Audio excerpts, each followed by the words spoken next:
when I solve a system, what are the possibilities for the number of solutions? 1, none, or infinite. One solution. So I get an x and a y, and I can write it as a point. No solutions. No solutions give you a false statement like 0 equals 5. No, no, no. Infinite solutions.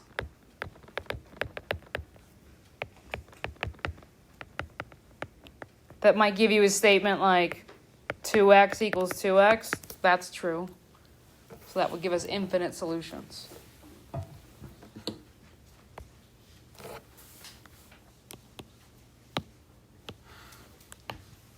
That was the first part of this unit. The second part of this unit was graphing inequalities.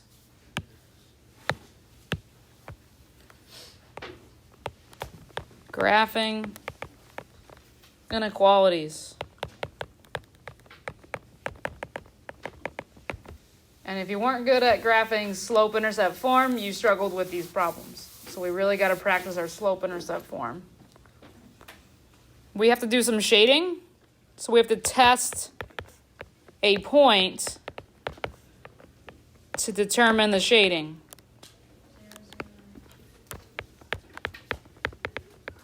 Yes, and point 0, 0 is the easiest point to test. You could test any point, but it's the easiest point to test.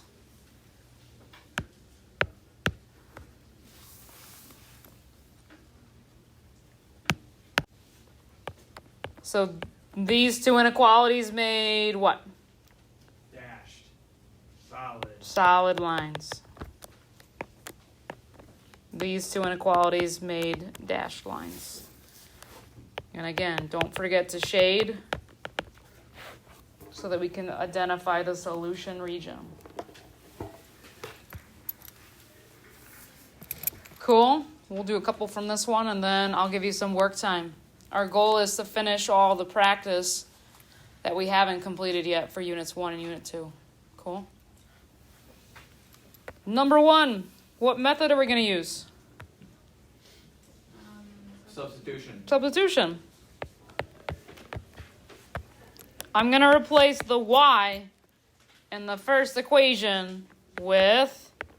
Negative 2x plus 6. Yep. And now I'm going to solve for x and y. I'm going to combine like terms. We're getting there. You should get x equals 2. Once I get x, am I done? No. Which equation should I plug it in for? Y equals 2x. Either one should give you the y.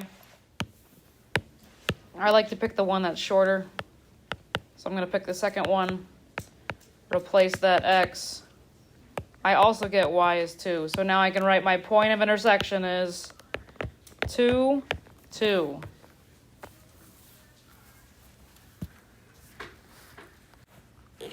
How do I get number 2 started? The y-intercept. I'm going to graph this one in blue. I'm going to start up at 2. What's my slope doing? Up 3 over 1.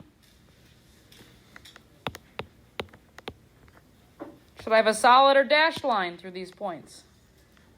Solid. Solid. Wait, I don't understand this. Oh wait, you go up 2. All right, now I'm going to test to see where I should shade. So I'm going to put in 0 for y and 0 for x and see if I have a true statement. Is 0 greater than or equal to 2? Is that true or false? That's false. False. So do I shade where 0, 0 is?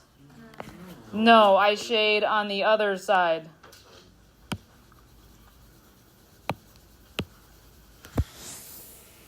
Does this sound familiar? Yes. All right, the second equation, I'm going to start at negative 2.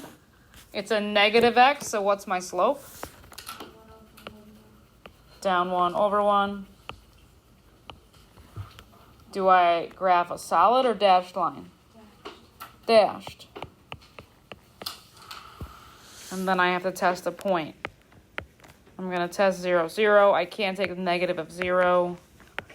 Is 0 less than negative 2? No. That's false. So I'm going to shade on the side that does not have 0, 0. So over here is my solution region.